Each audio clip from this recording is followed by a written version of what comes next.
Assalomu alaykum. Tak. Nasıl bo'lsa ishimizdan bitirib qoldik. Bochka o'rnatib berganmiz podval qismiga.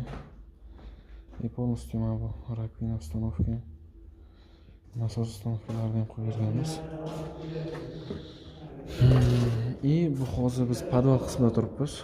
Bu yerga muntazam o'rnatish kerak edi. И moyka o'rnatilgan. Bularni suvi tepaga kanalizatsiyaga chiqarish kerak edi.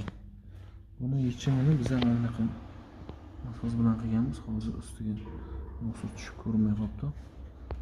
Xullas kanalizatsion nasos.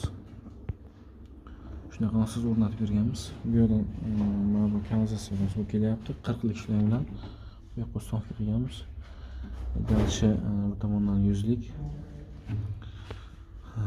100 lik turbada unitazda turbasi ulangan.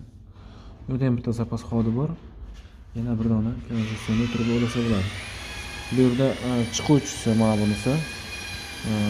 Suv kelib tushgandan keyin bu yerdan tushadi avtomatik o'zi tomonga to'pga ulangan bo'ladi. Avtomatik bu tomondan chiqarib yuboradi suvni. Kanalizatsiyaning suvini tomonga sentralniy kanalizatsiyaga chiqarib yuboradi dalish. Tak, suvdan mana bu yerdan kelayotgan suv bu yoqqa keladi. O'chiruvchi o'rnatganmiz. Bir dona kran qo'yilgan. Bu yerda filtr qo'yilgan. Dальше bu so'ruvchi nasosga ketgan. Nasosdan chiqib dальше aristonlarga